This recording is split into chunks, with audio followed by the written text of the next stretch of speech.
Subscribe करिए हमारे channel target UP TET CTET को और बेल आइकन को दबाइए। हेलो फ्रेंड्स, मैं रेनू स्वागत करती हूँ आप सभी भावी अध्यापक एवं अध्यापिकाओं का आपके अपने channel target UP TET CTET में। दोस्तों, आज की इस क्लास में हम पढ़ने वाले हैं आपके डीएलएड थर्ड सेमेस्टर के संस्कृत विषय के मोस्ट इम्पोर्टेंट बहुविकल्पी क्वेश्चंस को। और ये प्रश्न आपके राजन सीरीज के हैं। तो चलिए स्टार्ट करते हैं दोस्तों क्वेश्चन नंबर 1 से। और ये आपका पार्ट 1 है, इसके बाद पार्ट 2 भी मैं लेकर के आऊंगी। तो पार्ट 1 के यहाँ पर आप लोग पहले प्रश्नों को देख लीजिए अच्छे से और समझ भी लीजिए दोस्तों, फिर हम आगे बढ़ेंगे। ठीक है, तो यहाँ पर पार्ट 1 में क्वेश्चन नंबर 1 से स्टार्ट करेंगे हम।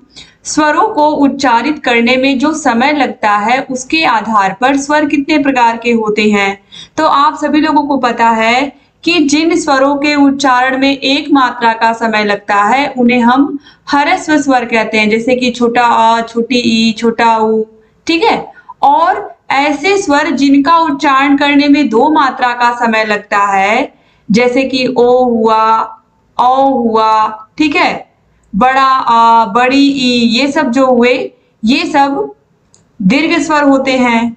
और जिन स्वरों के उच्चारण में 3 मात्रा का समय लगता है उन्हें हम प्लुत स्वर कहते हैं, जैसे कि ओम। ठीक है, ओम। तो इस तरीके से यहाँ पर ऑप्शन नंबर बा जो है 3 प्रकार के, ये राइट आंसर हो जाएगा। आगे बढ़ते हैं क्वेश्चन नंबर 2 पर। ज वर्ग का उच्चारण स्थान है, क वर्ग का कंठ है, क च वर्ग का तालु, कंठ तालु मूर्धा दंत ओष्ठ, ऐसे याद रखिएगा। ठीक है, ट वर्ग कंठ तालु मूर्धा, त वर्ग दंत।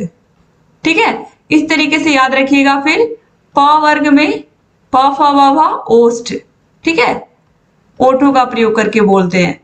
तो कंठ तालु मूर्धा दंत ओष्ठ ऐसे याद रखेंगे आप तो कभी नहीं भूलेंगे। और जो लास्ट के वर्ण है अंग, य, अड़, न, म, ये सब क्या है? ये सब इन सब का उच्चारण स्थान नासिका है, इन्हें हम अनुनासिक वर्ण भी कहते हैं। ठीक है, तो यहाँ पर देखिए ज वर्ग का उच्चारण स्थान ज किस में आता है? च वर्ग में आता है, च छ ज, तो क्या हो जाएगा? तालु हो जाएगा। ऑप्शन ब यहाँ पर राइट आंसर हो जाएगा। 2023 के पेपर में आप देखिए ये सारे के सारे प्रश्न पूछे हुए हैं। ठीक है, आगे बढ़ते हैं क्वेश्चन नंबर 3 पर। अभवः धातु रूप में पुरुष एवं वचन बताइए। तो दोस्तों मध्यम पुरुष में आएगा, ये मध्यम पुरुष एक वचन में। तो यहाँ पर ऑप्शन नंबर आ जो है ये राइट आंसर हो जाएगा। तो देखिए अभवत, अभवताम, अभवन, ये हो गया प्रथम पुरुष। दूसरा मध्यम पुरुष है अभवः, अभवतम, अभवत। तो यहाँ पर मध्यम पुरुष में अभवः यही पूछा ही था, तो ये मध्यम पुरुष एक वचन में हो जाएगा। क्वेश्चन नंबर 4 पे आते हैं। प्रायः उत्तर पद यहाँ पर होगा। उत्तर पद प्रधान किस समास में होता है? तो किस समास में उत्तर पद प्रधान होता है? अव्ययी भाव समास, बहुब्रीहि समास, द्वंद्व समास या तत्पुरुष समास? तो राइट आंसर दोस्तों यहाँ पर है तत्पुरुष समास में उत्तर पद प्रधान होता है, जैसे कि राज्ञा पुरुषा। ठीक है, इस तरीके से विद्यालय, इन सब में जो उत्तर पद होता है, जो पीछे का पद होता है वो प्रधान होता है। क्वेश्चन नंबर 5 है। कर्ता का इष्टतम कारण है संबंध, करण, संप्रदान या कर्म? तो राइट आंसर है कर्म। 2023 में पूछे हुए प्रश्नों को आपने देखा था। यहाँ पर ये प्रश्न है 2018 में पूछा हुआ। ये भी यहाँ पर देखिए 2018 में पूछा हुआ प्रश्न है। कितना आसान सा प्रश्न है। अका सवर्णे दीर्घ, दीर्घ संधि का सूत्र ही पूछ लिया है। तो किसका सूत्र है? दीर्घ संधि का, अका सवर्णे दीर्घ। क्वेश्चन नंबर 7 भी देखिए। एचो अय वाय वावह सूत्र है, या फिर इसको हम एचोंग अयावह भी बोलते हैं। ठीक है, एचोंग वयावह, यह किसका सूत्र है? तो ये है अयादि संधि का। ऑप्शन सा सही हो जाएगा। क्वेश्चन नंबर 8 पे आते हैं। मधुधन अरिह की संधि है। तो मधुधन अरिह को जब हम मिलाएंगे तो ये होगा मधुबरी। ऑप्शन द यहाँ पर राइट आंसर हो जाएगा। क्वेश्चन नंबर 9 पे आते हैं। चेधन अनय की संधि होगी। चेधन अनय चयनम हो जाएगा। तो देखिए यहाँ पर चीनम दिया है, चयनम दिया है, चायनम दिया। राइट आंसर क्या है? चयनम हो जाएगा। क्वेश्चन नंबर 10 है। अवनीशः में संधि है। जब अवनीशः का हम संधि विच्छेद करते हैं तो अवनी धन ईशः, तो बड़ी ई और बड़ी ई मिल करके बड़ी ई ही होता है, यानी कि यहाँ पर है दीर्घ संधि। ऑप्शन नंबर आ यहाँ पर राइट आंसर हो जाएगा दोस्तों।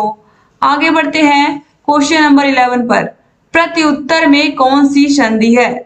प्रति उत्तर में कौन सी संधि है, यहाँ पर पूछ रहा है यण संधि, गुण संधि, वृद्धि संधि या फिर अयादि संधि। दोस्तों राइट आंसर है यण संधि है इसमें प्रति उत्तर में, प्रतिधन उत्तर, इसका संधि विच्छेद होगा। क्वेश्चन नंबर 12 पे आते हैं, देवालय में संधि है देवधन आलय। जैसे विद्यालय होता है विद्याधन आलय, वैसे देवधन आलय जब हम करेंगे तो यहाँ पर देखिए बड़ा आ की मात्रा आ गई है, छोटा आ और छोटा आ बड़ा आ मिलकर के बड़ा आ हो गए हैं, तो यहाँ पर दीर्घ संधि हो जाएगी। जैसे छोटा आ और छोटा आ मिलकर के बड़ा आ हो जाते हैं दीर्घ संधि में। अगर आपने नहीं पढ़ा है तो मैंने पूरी की पूरी क्लास आपके 3rd सेमेस्टर की बहुत अच्छे से संस्कृत की पढ़ाई है। अगर आपने क्लास को नहीं देखा है तो आप देख लीजिए, अभी आपके पास समय है एग्जाम से पहले कि अच्छे से आप सारी क्लासेस को ले लें। मैंने अपने हाथों से लिख करके सारी क्लासेस के नोट्स बनवाए हैं, दोस्तों आप लोग प्लीज जरूर देखिएगा, ठीक है। इसके बाद क्वेश्चन नंबर 13 पे आते हैं, एकोन चत्वारिंशत् शब्द का अर्थ है 47, 39, 29 या फिर 49। तो एकोन चत्वारिंशत् यानी कि 40 में एक कम है तो ये है 39, ऑप्शन ब यहाँ पर राइट आंसर हो जाएगा। क्वेश्चन नंबर 14 पे आते हैं, चोर भयम में कौन सा समास है? चोर से भय, तत्पुरुष समास, द्वंद्व समास, अव्ययी भाव समास या द्विगु समास। तो राइट आंसर है तत्पुरुष समास है इसमें। क्वेश्चन नंबर 15 है, भयार्थक तथा रक्षार्थक धातुओं के साथ कौन सी विभक्ति का प्रयोग करते हैं? जैसे कि शिशु सिंह से डरता है या उसको शिशु को सिंह से डर लगता है, ठीक है। तो इसमें कौन सी विभक्ति होगी? चतुर्थी, षष्ठी, पंचमी या द्वितीय विभक्ति। तो भय के अर्थ में और रक्षा के अर्थ में जो विभक्ति प्रयोग होती है वो होती है पंचमी विभक्ति, ऑप्शन सा यहाँ पर राइट आंसर हो जाएगा। भय और रक्षा अर्थ वाली धातुओं के प्रयोग में क्या होता है? अपादान कारक होता है, जिसे हम पंचमी विभक्ति कहते हैं, ठीक है। आगे बढ़ते हैं क्वेश्चन नंबर 16 पर, अहम बालकम पश्यामि वाक्य का कर्मवाच्य में परिवर्तन होगा। तो दोस्तों राइट आंसर हो जाएगा मया बालकः दृश्यते, ठीक है, मेरे द्वारा बालक को देखा जाता है। या अहम बालकम पश्यामि का क्या होगा? मैं बालक को देखता हूं। आगे बढ़ते हैं क्वेश्चन नंबर 17 पर, ओम में ओ के आगे बना चिन्ह क्या है? ह्रस्व स्वर, दीर्घ स्वर, प्लुत स्वर या इनमें से कोई नहीं। तो ये क्या है? प्लुत स्वर है, ऑप्शन सा यहाँ पर राइट आंसर हो जाएगा। क्वेश्चन नंबर 18 पे आते हैं, ई वर्ड का उच्चारण स्थान है। अगर आप ये फॉर्मूला याद कर लोगे, अकु विसर्जनीय नाम कंठ, इचुषा नाम तालु, ये अगर आपने याद कर लिया, ये भी मैंने क्लास में बताया है, तो आपको और आसानी होगी उच्चारण स्थान में। तो अकु विसर्जनीय नाम कंठ, इचु यशा नाम तालु, यानी कि छोटी ई, बड़ी ई, या इन सब का उच्चारण स्थान क्या होगा? तालु। इचु यशा नाम, यहाँ तक कि ये वाला जो शाह है इसका भी उच्चारण स्थान तालु ही होगा। तो यहाँ पर देखिए ऑप्शन नंबर ब जो है ये राइट आंसर हो जाएगा। क्वेश्चन नंबर 19 पे आते हैं, पितृऋणम, पितृऋणम पद में कौन सी संधि है? तो यहाँ पर आप देखिएगा, ध्यान से देखोगे आप तो री की मात्रा 2 बार ऐसे लगी है, इसका मतलब री की मात्रा यहाँ पर दीर्घ बना करके लगी है और इसीलिए यहाँ पर क्या होगा? दीर्घ संधि होगी, ऑप्शन द यहाँ पर राइट आंसर हो जाएगा। क्वेश्चन नंबर 20 पे आते हैं, इसमें से शुद्ध वाक्य कौन है? तो दोस्तों यहाँ पर देखिए शुद्ध वाक्य इसमें से ज्ञानम बिना न मुक्ति, ज्ञानेन बिना न मुक्ति, ज्ञानात बिना न मुक्ति या उपयुक्त सभी। तो दोस्तों आपके राजन सीरीज और पवन सीरीज दोनों में ऑप्शन अ दिया हुआ है, ज्ञानम बिना न मुक्ति, ठीक है। तो ऑप्शन अ को हम लगाएंगे। अगर देखा जाए तो इनमें से आप पढ़ोगे तो आपको कोई भी गलत नहीं दिखेगा, आपको सब सही दिखेंगे, ठीक है। लेकिन दोनों ही सीरीज में ऑप्शन अ दिया हुआ है तो ऑप्शन अ को हम लगाएंगे। क्वेश्चन नंबर 21 पे आते हैं, चतुर्विंशति का अर्थ है, विंशति मतलब 20 और चतुर मतलब 4, तो 20 और 4 कितना हो गया? 24। तो यहाँ पर ऑप्शन आ जो है ये राइट आंसर हो जाएगा। दोस्तों क्वेश्चन नंबर 22 है, संस्कृत में भविष्य काल के लिए कौन से लकार का प्रयोग किया जाता है? तो भविष्य काल के लिए हम प्रयोग करते हैं लिट लकार का। क्वेश्चन नंबर 23 है, हरिहरों में कौन सा समास है? तो दोस्तों हरिहरों में है द्वंद्व समास, ऑप्शन द यहाँ पर राइट आंसर हो जाएगा। इसके बाद क्वेश्चन नंबर 24 है, नवरत्नम में कौन सा समास है? नवरत्नम, तिराहा, चौराहा, पंचवटी, नवरात्रि, इन सभी में होता है द्विगु समास, क्योंकि इन सभी में संख्याएं आती हैं। क्वेश्चन नंबर 25 है, लंबोदर में कौन सा समास है? तो लंबोदर में दोस्तों है कर्मधारय समास, अभी आपने देखा। क्वेश्चन नंबर 26 है, बालक का चतुर्थी विभक्ति में प्रथम वचन में रूप होगा, तो चतुर्थी विभक्ति प्रथम वचन में बालकाय होगा।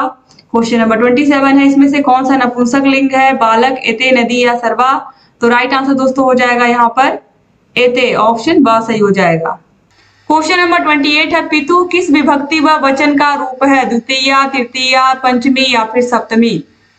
तो दोस्तों देखिए, जो पितु शब्द है ये पंचमी विभक्ति में भी आता है और षष्ठी विभक्ति में भी आता है। तो पंचमी दिया हुआ है यहाँ पर, आप देखिए द्वितीया, तृतीया, सप्तमी, षष्ठी नहीं दिया हुआ, यानी कि ऑप्शन सा को यहाँ पर हम लगाएंगे। क्वेश्चन नंबर 29 है, धेनु का विभक्ति और वचन है? प्रथमा द्विवचन, द्वितीया द्विवचन, षष्ठी एक वचन या सप्तमी एक वचन? तो दोस्तों जो धेनु होता है ये होता है सप्तमी विभक्ति एक वचन में, ऑप्शन द यहाँ पर राइट आंसर हो जाएगा।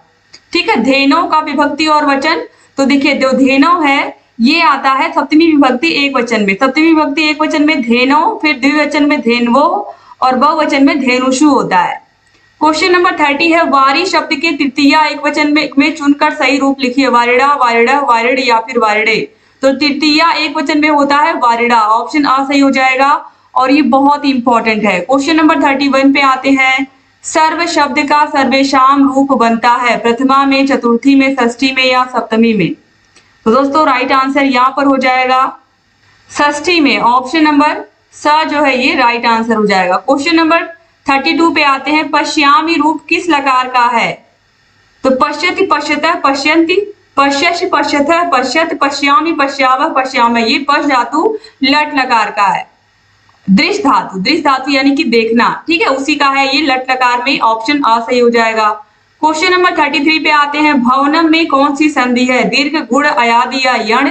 तो दोस्तों राइट आंसर यहाँ पर हो जाएगा अयादि संधि है। क्वेश्चन नंबर 34 पे आते हैं, वसुधैव में संधि है? यण, गुण, अयादि या फिर वृद्धि? तो दोस्तों राइट आंसर यहाँ पर हो जाएगा वृद्धि स्वर संधि। ठीक है, यहाँ पर देखिए अय की मात्रा लगी हुई है। क्वेश्चन नंबर 35 पे आते हैं, भ्रातरव में समास है? समाहार समास, एक शेष द्वंद्व समास, तत्पुरुष समास या कोई नहीं? तो एक शेष द्वंद्व समास है भ्रातरव में। क्वेश्चन नंबर 36 है, विद्या धनम में कौन सा समास है? विद्या रूपी धन, तत्पुरुष समास, द्विगु समास, कर्मधारय समास या कोई नहीं? तो विद्या रूपी धन यानी कि यहाँ पर होगा कर्मधारय समास। क्वेश्चन नंबर 37 है, बहुब्रीहि समास के कितने भेद होते हैं? दोस्तों यहाँ पर देखिए आपके आंसर में ऑप्शन यहाँ पर देखिए अ को सही माना गया है, और अगर देखा जाए तो दो ही प्रकार जो मुख्य भेद होते हैं वो दो ही होते हैं, और इसमें अलग अलग कई होते हैं। तो पहला होता है समानाधिकरण बहुब्रीहि और दूसरा होता है व्यधिकरण बहुब्रीहि। ठीक है, मुख्य अगर देखा जाए तो दो ही होते हैं। ठीक है, तो आगे बढ़ते हैं क्वेश्चन नंबर 38 पर, निर्मक्षिकम में कौन सा समास है? बहुब्रीहि, द्विगु, द्वंद्व या अव्ययी भाव? तो निर्मक्षिकम में है अव्ययी भाव समास, ऑप्शन द सही हो जाएगा। क्वेश्चन नंबर 39 है, चंद्रशेखरा में कौन सा समास है? अव्ययी भाव, तत्पुरुष, बहुब्रीहि या द्वंद्व? तो दोस्तों राइट आंसर यहाँ पर हो जाएगा चंद्रमा है शिखर पर जिसके, अर्थात भगवान शंकर, ऑप्शन सा यहाँ पर राइट आंसर हो जाएगा। क्वेश्चन नंबर 40 है, त्रिलोचना में समास है? द्विगु, द्वंद्व, तत्पुरुष या फिर अव्ययी भाव? देखिए त्रिलोचन, तीन नयन किसके पास है? भगवान शिव के पास है, लेकिन यहाँ पर देखिए बहुब्रीहि ऑप्शन में नहीं दिया हुआ है, तो हम क्या लगाएंगे? यहाँ पर द्विगु लगाएंगे, क्योंकि यहाँ पर संख्या 3 का, त्रिलोचन 3 आंख है, यानी कि द्विगु समास को यहाँ पर हम लगाएंगे। क्वेश्चन नंबर 41 है, यशोधरा में कौन सा समास है? यशोधरा में कौन सा समास है? द्वंद्व, बहुब्रीहि, द्विगु या फिर अव्ययी भाव? तो दोस्तों देखिए यशोधरा का एक अर्थ होता है एक ऐसा व्यक्ति जो जिसने प्रसिद्धि हासिल की है और जिसे काफी अच्छा माना जाता है, यानी कि इसका एक तीसरा अर्थ होता है इस शब्द का, और इसीलिए यहाँ पर होगा बहुब्रीहि समास। क्वेश्चन नंबर 42 है, समुद्रम में कौन सा समास है? द्विगु, बहुब्रीहि, अव्ययी भाव या फिर द्वंद्व? तो राइट आंसर दोस्तों यहाँ पर हो जाएगा ऑप्शन नंबर सा, अव्ययी भाव। क्वेश्चन नंबर 43, निम्न में स्वर का भेद नहीं है? दीर्घ, ह्रस्व, प्लुत या फिर अंतस्थ? तो स्वर के भेद कौन से होते हैं? दीर्घ स्वर, प्लुत स्वर और ह्रस्व स्वर, ये 3 होते हैं, लेकिन अंतस्थ क्या है? ये व्यंजन है होते हैं, तो ऑप्शन द सही हो जाएगा। क्वेश्चन नंबर 44 है, स्वर कहलाते हैं? तो अच यानी कि यहाँ पर हो जाएगा ऑप्शन आ ही सही हो जाएगा। इस प्रत्याहार में सारे के सारे वर्ण आ जाते हैं स्वरों के। क्वेश्चन नंबर 45 है, स्पर्श व्यंजनों के वर्ग हैं? तो स्पर्श व्यंजनों के 5 वर्ग होते हैं। का वर्ग में का, खा, गा, गा, फिर चा वर्ग, फिर टा वर्ग, फिर ता वर्ग और फिर पा वर्ग। क्वेश्चन नंबर 46 पे आते हैं, व्यंजन वर्ण कहलाते हैं। तो व्यंजन वर्ण हल प्रत्याहार के अंतर्गत आते हैं, इसीलिए व्यंजन संधि को हम हल संधि भी कहते हैं कभी कभी। क्वेश्चन नंबर 47 है, जिन स्वरों के उच्चारण में एक मात्रा का समय लगता है वे क्या कहलाते हैं? तो जिन स्वरों के उच्चारण में एक मात्रा का समय लगता है उन्हें हम ह्रस्व स्वर कहते हैं। क्वेश्चन नंबर 48 है, ट वर्ग के व्यंजन वर्ण कहलाते हैं, अंतस्थ, ऊष्म, स्पर्श या फिर संयुक्त। तो दोस्तों राइट आंसर यहाँ पर हो जाएगा स्पर्श व्यंजन कहलाते हैं। अभी यहाँ पर मैंने आपको बताया भी है, क वर्ग, च वर्ग, ट वर्ग, त वर्ग और पा वर्ग। क्वेश्चन नंबर 49 है, व वर्ग का उच्चारण स्थान। व का जो उच्चारण स्थान होता है वो सबसे अलग होता है। वकारस्य दंतोष्ठ, दंत और ओष्ठ। ऑप्शन नंबर आ जो है ये राइट आंसर हो जाएगा और इसको जरूर याद रखिएगा दोस्तों। क्वेश्चन नंबर 50 पे आते हैं, दंत किसका उच्चारण स्थान है? फ, ट, ल या फिर स। तो यहाँ पर सही हो जाएगा ल का उच्चारण स्थान है। ल को आप बोल के देखिए तो दांतों का यूज होगा। क्वेश्चन नंबर 51 पे आते हैं, ज वर्ण का उच्चारण स्थान क्या है? तो च वर्ग, कंठ, तालु, मूर्धा, दंत, ओष्ठ। तो च वर्ग का तालु होता है, तो यहाँ पर च वर्ग में ही ज आता है, तो राइट आंसर ऑप्शन आ हो जाएगा। 2019 में देखिए पूछा हुआ प्रश्न है। क्वेश्चन नंबर 52 है, य वर्ण का उच्चारण स्थान क्या है? मूर्धा, कंठ, दंत या फिर तालु। तो य का है इचु, यशा, नाम, तालु। ऑप्शन नंबर द जो है तालु, ये राइट आंसर हो जाएगा। क्वेश्चन नंबर 53 है, कंठ तालु से उच्चारित होने वाले वर्ण है ए, उ, ई या फिर ओ। दोस्तों राइट आंसर हो जाएगा ऑप्शन नंबर आ, ए। क्वेश्चन नंबर 54 है, पठेत किस लकार का रूप है? तो दोस्तों जो पठेत है ये विधिलिंग लकार का है। पठेत, पठेताम, पठेयु, पठे, पठेतम, पठेत, पठेयम, पठेयो, पठेम, यही होता है विधिलिंग लकार में। क्वेश्चन नंबर 55 है, पंचमी विभक्ति में कारक का चिन्ह होता है। तो ने, को, पर या फिर से अलग होने के अर्थ में। तो अलग होने के अर्थ से कि पेड़ से पत्ते गिरते हैं, छत से बिल्ली कूदी, ये सब पंचमी विभक्ति अपादान कारक के अंतर्गत आते हैं। क्वेश्चन नंबर 56 है, संप्रदान कारक में चतुर्थी विभक्ति में चिन्ह होगा। तो संप्रदान कारक में दोस्तों होता है के लिए, यानी कि ऑप्शन नंबर यहाँ पर आप देखोगे आ, ये राइट आंसर हो जाएगा। क्वेश्चन नंबर 57 है, चतुर्थी विभक्ति का प्रयोग कहाँ होता है? तो चतुर्थी विभक्ति संप्रदान कारक होता है, ऑप्शन सा सही हो जाएगा। क्वेश्चन नंबर 58 है, तृतीय विभक्ति है करण कारक, कर्म कारक, अपादान कारक या संप्रदान कारक। तो ये है करण कारक। क्वेश्चन नंबर 59 है, उलूकाय तमः रोचते वाक्य में रेखांकित पद में कौन सी विभक्ति है? तृतीय, चतुर्थी, पंचमी या षष्ठी। तो दोस्तों राइट आंसर यहाँ पर हो जाएगा ऑप्शन नंबर बा, चतुर्थी विभक्ति। क्वेश्चन नंबर 60 है, सह हरे कूप्यति, हरे शब्द में कौन सी विभक्ति है? तृतीय, द्वितीय, चतुर्थी या पंचमी। तो राइट आंसर दोस्तों यहाँ पर हो जाएगा चतुर्थी विभक्ति, ऑप्शन सा सही हो जाएगा। ये सब विभक्ति वाले प्रश्नों को मैंने बहुत अच्छे से पढ़ाया है, कहाँ पर कौन सी विभक्ति लगती है, ठीक है। सो फ्रेंड्स, इस तरीके से पार्ट 1 यहाँ पर आपका कंप्लीट होता है। उम्मीद करती हूँ कि आपको अच्छा लगा होगा। अगर आपको सारे विषयों के नोट्स, सारे विषयों की क्लासेस, सारे विषयों की मास्टर क्लासेस, सारे विषयों के चैप्टर वाइज टेस्ट, सारे विषयों के प्रीवियस ईयर क्वेश्चन पेपर्स, सारे विषयों की राजन सीरीज, पवन सीरीज की ये पूरी की पूरी पीडीएफ चाहिए, तो उसके लिए आपको हमारे ऐप अस्तित्व एकेडमी ऐप को डाउनलोड करना पड़ेगा। यहाँ पर आप देखिए कॉन्टेक्ट नंबर हमारा दिया हुआ है, इस पर कॉन्टेक्ट करके आप थर्ड सेमेस्टर के बारे में सारी जानकारी हमसे ले सकते हैं। ये दोनों ही पीडीएफ, आपके राजन सीरीज और पवन सीरीज दोनों की पीडीएफ हम फ्री में देते हैं। आपको सब ऐप में मिल जाएंगे ये सारी चीजें, तो आप ऐप को जरूर डाउनलोड कर लीजिए। डिस्क्रिप्शन बॉक्स, कमेंट बॉक्स में आपको लिंक मिल जाएगी। और सारे विषयों के राजन सीरीज और पवन सीरीज के सारे प्रश्नों को मैं सॉल्व करवाऊंगी, तो आप बने रहिए और सारे के सारे वीडियोस को देखते रहिए।